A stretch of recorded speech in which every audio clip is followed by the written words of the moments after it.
Alors comme ça, tu t'imaginais que c'était fini, Nicolas, que l'État ne pouvait pas taxer encore plus, que l'État ne pouvait pas taxer davantage ton ménage, toi, ta femme, tes enfants. Eh bien, détrompe-toi, Nicolas, ils ont toujours un as dans la manche, ils ont toujours de nouvelles taxes en réserve, ne t'en fais pas, c'est dans les cartons. Et on t'explique que pour stabiliser la dette, hein, pas la croissance, pas augmenter la croissance de la France, mais juste stabiliser la dette, c'est-à-dire éviter d'aller trop vite, un petit peu trop vite, le bateau France vers l'iceberg et gagner encore un petit peu de temps et jouer le contre-la-montre, hein, jouer sur le chronomètre, eh bien, il faudrait prendre encore à Nicolas jusqu'à 4 000 € par an. Mais ne t'inquiète pas, on va t'expliquer comment est-ce qu'on va faire. Alors c'est parti les amis, énième petite analyse des biais et sophismes de ceux qui vous dirigent et de ceux qui dilapident votre argent sans compter qu'ils les lâchent par les fenêtres. Qu'est-ce qu'ils vous disent? Comment est-ce qu'ils vous le disent? Et comment vous font-ils passer des vessies pour des lanternes, l'enfer fiscal pour le paradis? On voit ça ensemble tout de suite. Il faut dire la vérité aux Français, apparemment. Dire la vérité aux Français, et cette vérité, c'est que tout le monde va devoir payer. Pourquoi? Oh oui, enfin, tout le monde, non, juste Nicolas, tout le monde, sauf les hauts fonctionnaires. Parce que l'effort nécessaire, ne serait-ce que pour stabiliser la dette, n'est pas de 31 milliards d'euros, comme le propose Sébastien Lecornu, non pas 44 milliards, comme le proposait François Bayrou, mais bien de 120 milliards d'euros. Et voilà le chiffre choc, ça représenterait un effort entre 3 000 et 4 000 € par an et par foyer.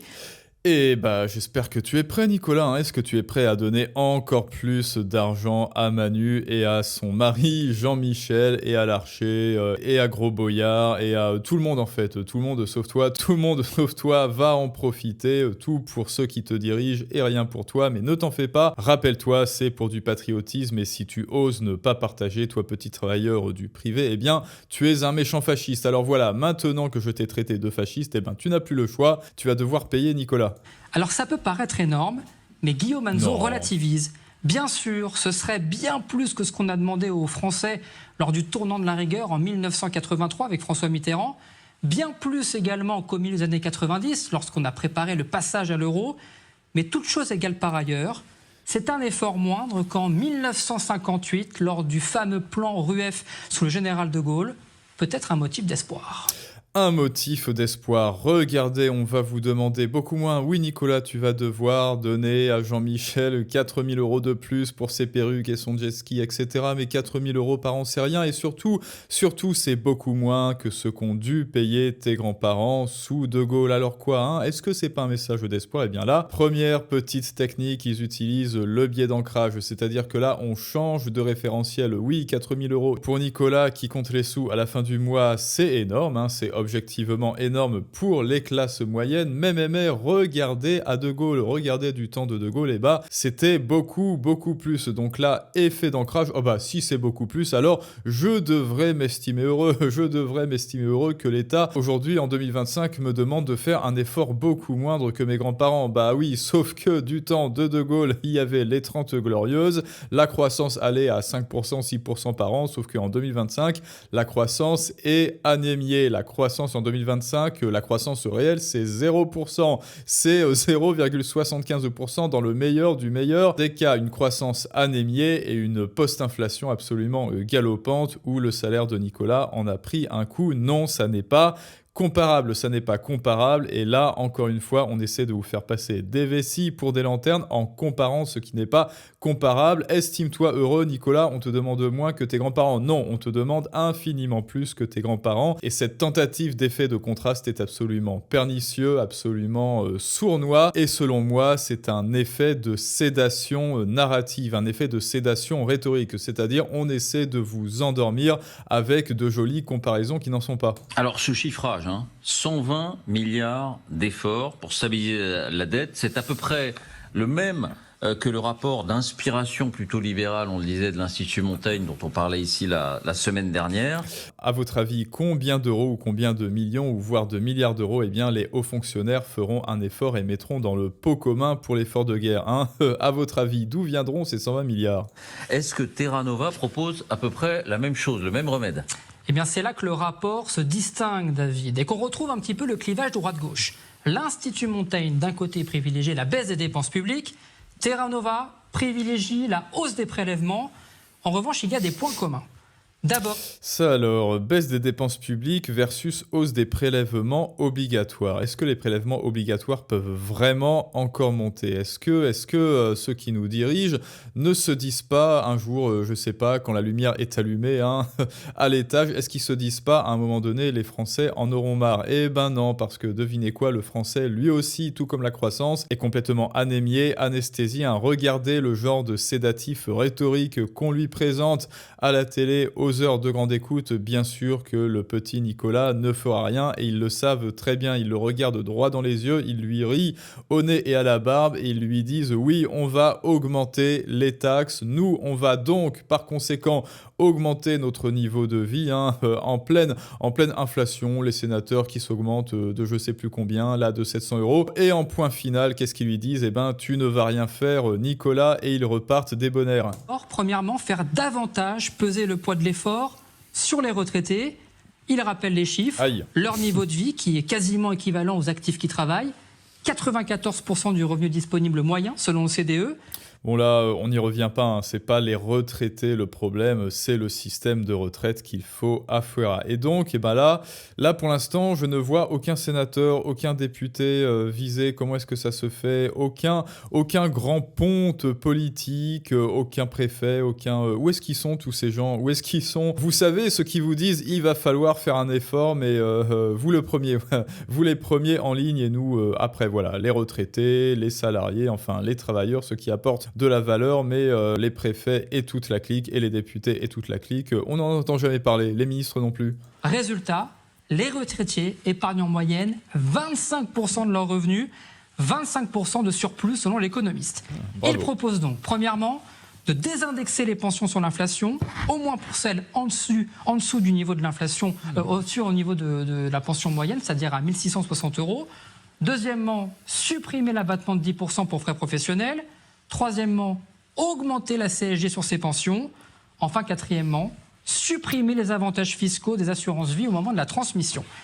Voilà, encore une fois, disrupté, disruption 1, disruption 2, disruption 3, disruption 4. Donc, à Brèche Frères, vous aurez moins d'argent. Voilà, vous voyez les retraités, là, vous aurez moins d'argent à la fin du mois et à la fin de l'année. C'est à peu près ce qu'il faudrait retenir de cette vidéo. Et Macron, les députés, etc. Enfin bref, je vous fais plus le dessin. Eux, ils auront plus d'argent. Ils auront plus d'argent et ils continueront de vous dire, ah oui, vous inquiétez pas, en 2026, ils continueront de vous dire, merde, on sait pas où est passé l'argent, donc là, alors, je sais plus, l'autre, Kermit la grenouille, va continuer, encore une fois, pompeuse et satisfaite avec toute sa clique DELV, de sortir du restaurant Le Bercy, le restaurant de luxe duquel elle s'est gavée de caviar, d'esturgeons impériaux, je sais pas quoi. Elle va sortir et elle va regarder encore une fois Nicolas droit dans les yeux et lui dire « On ne sait pas où est passé l'argent, je vous jure, donnez-nous encore plus d'argent. Il nous en faut plus. » C'est décidément, c'est vraiment ce sale gosse qui prend l'argent de poche de sa mère, qui va le dépenser en saloperie, en coca, en bon bec, et ensuite il revient tout crotté, tout en pleurs, maman, j'ai encore besoin d'argent de poche, ou alors j'ai perdu mon argent de poche, et si tu regardes dans sa penderie, eh ben c'est bourré de bons becs, c'est bourré des bons becs du crime, et les hauts fonctionnaires, eh ben c'est exactement pareil, et oui, ils ont des penderies et des placards avec des squelettes, et certainement les bons becs du fruit de votre travail, les amis. Si toutes ces mesures étaient prises en même temps, elles abaisseraient le niveau d'épargne des retraités de moitié, c'est-à-dire à environ 12%, recette estimée 40 milliards d'euros, un tiers de l'effort global. Allez hop, par ici la marchandise. Voilà pour les retraités. Et le reste de l'effort? Et le reste de l'effort, les sénateurs, Eh bien, ce sera pour monsieur et madame tout le monde. Ah bon? D'abord avec le premier levier, augmenter la TVA, c'est-à-dire l'impôt sur la consommation, à 20% pour le taux normal. Elle est bien en dessous que chez certains de nos voisins, comme la Suède. Voilà, pareil, encore un effet d'ancrage. Ça fait le second effet d'ancrage. Hein. Ça fait le second contraste fallacieux. Enfin, je préfère dire le contraste séditieux. Mais bon, voilà. Ceux qui vous dirigent inventent des taxes. Et bien moi, en les analysant et en les observant, j'invente des techniques de rhétorique et des techniques narratives que ensuite ils vous livrent. Et bien voilà. Regardez au Danemark, c'est 24%. Regardez en Italie, c'est 22%. Alors, ça justifie le fait qu'il faille augmenter la TVA. Et là encore, biais d'ancrage dans la petite tête de Nicolas qui, une fois bien mis sous sédatif rhétorique, continue de dire « Oui, monseigneur, oui, messire ». 5%. La Finlande, 24% de TVA, ou encore l'Italie, 22%. Des pays qui ont des taux de dépenses publiques comparables aux nôtres. Ils proposent donc d'augmenter ce taux de TVA à 23, voire 25%, ce qui diminuerait très légèrement le pouvoir d'achat des plus modestes, à environ 0,7%. Ah, tu crois? Recette estimée, David, entre 34 et 57 milliards d'euros, près de la moitié de l'effort. Deuxième levier, augmenter la CSG, qui est prélevée, rappelons-le, sur tous les revenus, c'est-à-dire les salaires, mais également sur les revenus du capital. Elle est fixée aujourd'hui C'est les cotisations sociales. Donc, à 9,2%. Voilà. C'est le taux. Là, pareil, cotisations sociales pour le scam de la carte vitale, pour le scam de la retraite par répartition, une retraite que vous n'aurez jamais. Donc, en fait, Nicolas se fait enfiler par devant et par derrière et il ne va rien faire. Normal. Eh bien, 1 point d'augmentation de la CSG rapporterait plus de 14 milliards d'euros. Si on additionne toutes ces mesures, 40 milliards d'euros sur les pensions de retraite, 57 milliards d'euros sur le taux de la TVA et 14 milliards d'euros sur le taux de la CSG, on arrive donc à un peu plus de 111 milliards d'euros. L'objectif serait donc quasiment atteint avec uniquement ces mesures, sans même solliciter les fameux boucs émissaires évoqués juste avant. Les fameux boucs émissaires, oh oui, les pauvres politiciens qui font tout ce qu'ils peuvent pour éviter la catastrophe. Oh, moi j'ai une idée, vous voulez trouver 120 milliards? Eh ben moi je sais où les trouver. Eh ben oui, dans les agences publiques, l'Arcom, France Travail, etc. Hop là, ça dégage, je sais plus, ça doit représenter 40 milliards. Les sénateurs à Fouera, on en garde, allez, 1/10. Les députés pareil, 1/10. Comme ça, on est bien raccord. Les ministres c'est pareil, à Fouera, et tout le public à Fouera, la retraite par répartition à Fouera, le scam de la carte vitale à Fouera. On opte tous pour une sécurité privée et le retour de la compétitivité et du marché. Et là, je peux bien te dire, et Sarah Knafo avait même prévu un plan comme ça, un petit tableau comme ça, eh bien je peux te dire que les 101 milliards, on les atteint largement. Et si on prive Gérard Larcher, si on le met au régime et qu'à la place il passe de 4 petits déjeuners à 3, eh bien on sera en excédent budgétaire. Et maintenant c'est à vous de me dire ce que vous en pensez, les amis. Vous le voyez, ils ne reculeront devant rien pour continuer de vous faire les poches. Alors, chaque centime, chaque euro que vous pouvez mettre de côté, eh bien, vous devez les mettre en sécurité. Vous devez les mettre dans un endroit où Gérard Larcher, voilà, et tous les autres et ses copains ne pourront pas y toucher avec leurs sales pattes. Et vous devez faire fructifier ce trésor de guerre à son plein potentiel. Et pour cela, vous le savez, il y a la nouvelle masterclass vidéo. Deviens un outsider financier. Et bien, pour commencer à passer à l'action et devenir souverain de votre argent, parce que c'est votre argent et c'est pas le leur. Tout cela se passe en description et en commentaire. Il y a également les vidéos investissement et finances Patreon. Inscrivez-vous, c'est gratuit et je vous dis à tous à très bientôt pour un prochain Storytelling du monde moderne, mais ça, c'est une autre histoire.